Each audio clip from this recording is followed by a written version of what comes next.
Guy Trainin. And I'm Kimberly Ingraham-Beck. And this is CS4NE from Tech Edge. And today we have a special guest. Who is it? So we have Shaun Young from the Nebraska Department of Education joining us. That's fantastic. And he's going to talk a little bit about legislation, about the requirements, about the resources that are out there. He's going to talk about money. He's going to blow your mind. Now joining us is Shaun from the Nebraska Department of Education. What is your title with NDE?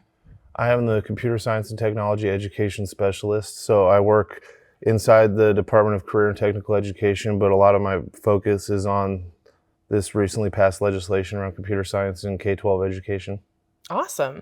So what's your background with computer science?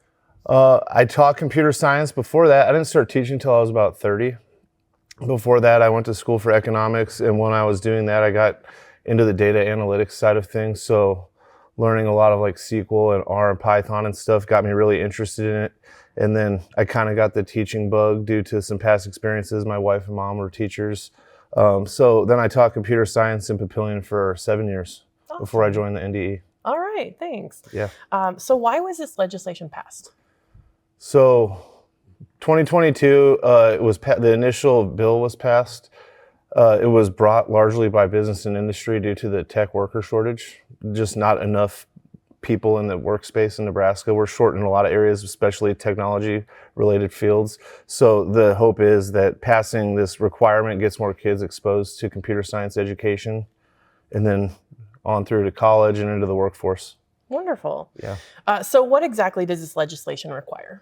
Okay, so there's three main requirements. The first one chronologically is in the 25-26 school year, schools need to start including computer science as part of their K-12 instructional programs.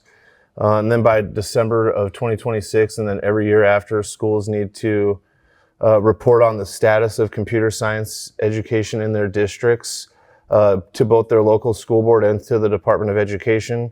And then finally, chronologically, but the most upcoming is that starting with the class of 2028, every public school student needs to complete at least one semester of computer science education prior to graduation. So that's the farthest out chronologically, but that is this coming school year's freshman class. So that's the one that schools are focused on the most, because this is going to be for most schools either a 8th, 9th, or 10th grade class. So that's those students right now that they have coming up this year that are going to need that. So those are the three main requirements. The biggest one obviously is that graduation requirement, but those other ones are going to take a lot of work for some schools too. Yeah, thanks. So who can teach this new required course? Well, the way the legislation is written is there's no one specific required course. That was the original 2022 legislation required a semester course, basically. To add more flexibility, they amended the legislation in 2023, and now instead of a course, students need a semester's worth of education over some content standards that were just developed and approved by the State Board of Education in February of this year. So those standards can be embedded in any course, really. We're probably not going to advocate that computer science be taught in English 9 and English 10 and stuff, but some of those standards could be covered in those classes. Like digital citizenship is a topic that a lot of districts are already covering in their English courses. So if the standards are embedded in a course like English, science, or math, then any teacher approved to teach those courses can teach it. And for most of our CS courses, it's going to be our BMAT teachers, business marketing or information technologies. Math teachers are endorsed to teach most CS classes. And then we're hopeful that in the next year or so, we'll have a supplemental computer science endorsement available. That's still a little bit up in the air. Updating those administrative codes takes a little while. But that'll be another pathway to teaching computer science, is any previously endorsed teacher can gain a supplemental endorsement in computer science and then teach pretty much any CS class, any of these lower level CS classes that would be used to meet the graduation requirement. Awesome.